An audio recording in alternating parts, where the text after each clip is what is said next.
SIR fill up করার সময় একটা প্রশ্ন কিন্তু বারবারই উঠে আসছে, সেটা হলো বিবাহিতা মহিলারা স্বামীর নাম লিখবেন নাকি বাবা মায়ের।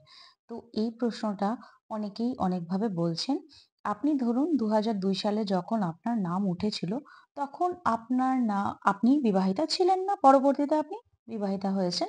তো আপনার এখন স্বামীর জায়গায় নাম রয়েছে, কিন্তু প্রকারান্তরে কিন্তু আপনার নামটা ওইখানটাই আসবে যেখানে আপনার নাম ২০০২ সালে ছিল।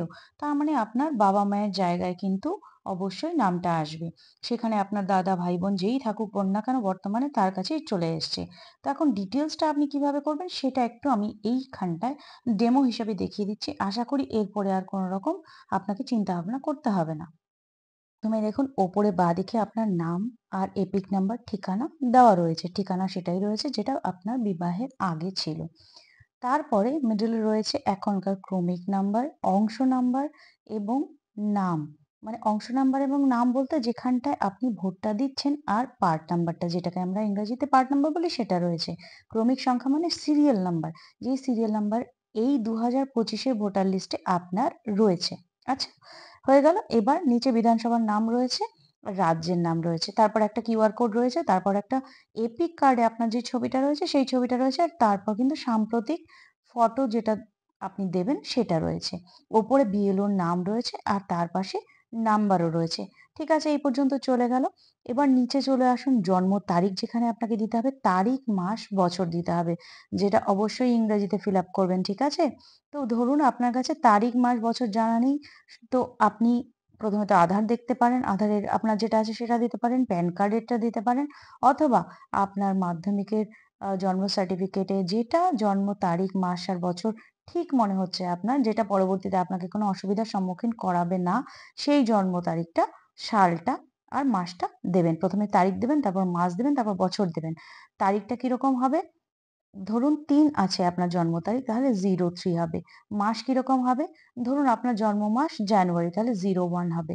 বছরের জায়গায় ৪ টে ডিজিটই দিতে হবে। ১৯৯৫ তাহলে ৯৫ দিতে হবে। ২০০৩ তাহলে ২০০৩ ই দিতে হবে। 2003 এরকম করে।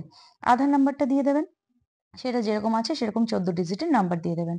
মোবাইল নাম্বারটা দিয়ে দেবেন। তারপর কিন্তু পিতার বা অভিভাবকের নাম যেখানে রয়েছে, সেখানে অবশ্যই পিতার নামই দেবেন। আর যাদের পিতা নেই, ধরুন যাদের পিতার কাছে মানুষ হননি, এমন না যে পিতা মারা গেছেন তার কথা বলছি। মারা গেছেন তার কথা বলছি না।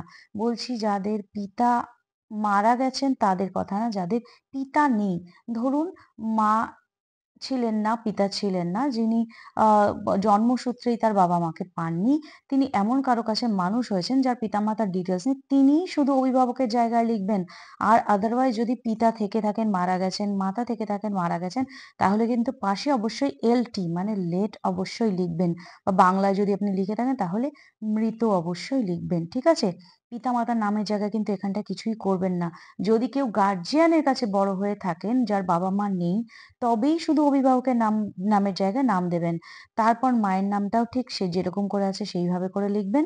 যদি এপিক নাম্বার থেকে থাকে তবেই দেবেন, আর না হলে দেবেন না। কোনো দরকার নেই। যদি থাকে, এটা অপশনাল বলা হয়েছে।